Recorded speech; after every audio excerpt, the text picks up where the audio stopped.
बिल्कुल। और अवस्थी जी, ये जो फल मिल रहा है, अवस्थी जी, ये जो 120 सीटों पर बीजेपी यूपी में आगे बढ़ती हुई दिखाई दे रही है लीड में, इसको आप क्या समझते हैं कि क्या मेजर फैक्टर रहा कि आप कह सकें कि इस बुनियाद पर जो है लोगों ने आगे अभी रुझानात में बढ़त बनाई हुई दिखाई दे रही है? अवस्थी जी देखिए, इस बढ़त की बात करें तो मैं आपके चैनल पर लगभग 8-9 बार इस पूरे 2 महीनों में प्रेम कुमार जी भी उसमें थे एज ए पॉलिटिकल एनालिस्ट, और हमने एक ही बात कही उसमें, और आज दोबारा कह रहा हूं कि ये जो कोविड काल में हम लोगों ने लगातार 2 साल तक लोगों को भोजन दिया और वो बड़ा अच्छा प्रोजेक्ट गया और एक भी आदमी भूखा नहीं रहा कोविड काल में गरीबों में। तो एक सबसे पहले हमको जो लगता है जिसने वोट को कन्वर्ट किया। दूसरा, हमने विकास का काम इतना ज्यादा किया जी, और वो सभी, मतलब चाहे वो भोजन की व्यवस्था हो, चाहे वैक्सीन की व्यवस्था हो, चाहे वो विकास का कार्य हो, वो सबका साथ, सबका विकास, और सबके लिए किया गया, सबके प्रयास के साथ हुआ। हाँ। और जो तीसरा चीज है कि हमने जो आस्था का भी विषय था, जहां तक हमने राम मंदिर और काशी का जो निर्माण किया, और साथ में राम मंदिर के साथ साथ वहीं पर लगभग 30 किलोमीटर के अंदर में बाबरी मस्जिद का भी निर्माण का काम चालू हुआ।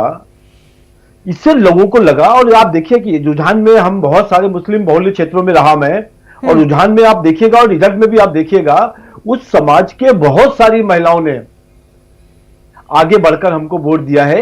एक कार्यक्रम था और उस कार्यक्रम में मैं था, और उसमें लगभग 1200-1300 लोग मुस्लिम समाज के प्रमुख लोग थे, और हमने एक ही बात कही थी कि जहां तक आप वोट देते रहे, जिसको भी देते रहे आप, पर यदि आप अपने लड़के को, अपने बच्चों को डॉक्टर, इंजीनियर या कोई बहुत प्रगतिशील लोगों को, अपने बच्चों को आगे लेके जाना चाहते हो तो भारतीय जनता पार्टी को वोट देना। और यदि आप उनको बड़े ही कारपेंटर, छोटा मोटा काम कराने वाले हो, पंचर का दुकान बनवाने वाले हो, तो जिसको आप देते आए उनको ही दीजिएगा। और उस चीज को लोगों ने बड़ा अप्रिशिएट किया। मैं बार बार कहता हूं, ये जिन लोगों ने मुस्लिम समाज को, हिंदू समाज को अलग करने का प्रयास किया और उसमें बता के किया ये हमारा वोट है, हमारा वोट है, नहीं सर, वो लेकिन बीजेपी के रैलीज में और कैंपेनिंग में भी तो दिखा, वो जो है एक डिफरेंस वो दिखी कैंपेनिंग में, बीजेपी की भी रैलीज में देखने को मिली। हमारे साथ खास मेहमान सीनियर जर्नलिस्ट किंगशुभ नाग जी भी हमारे साथ जुड़ चुके हैं, स्टूडियो से हमारे साथ बने हुए हैं। किंगशुभ नाग जी, आपका बेहद खैर मकदम है न्यूज़ 18 उर्दू में। ये जो अभी हमारे पास इनिशियल ट्रेंड्स आ रहे हैं सर, 132 सीट्स पर लीड करती हुई बीजेपी दिखाई दे रही है। अवस्थी जी को आपने सुना, कह रहे हैं कि सबका साथ सबका विकास काम कर गया। क्या आप भी मानते हैं उस चीज को? शायद वही कर गया, क्योंकि यूपी में नरेंद्र मोदी का काफ़ी जोर हो गया। नरेंद्र मोदी ओरिजिनली तो गुजरात के हैं, बट उन्होंने एक चीज़ बहुत पहले से रियलाइज कर लिया है कि जो यूपी जीतेगा वही इंडिया को जीत सकता है।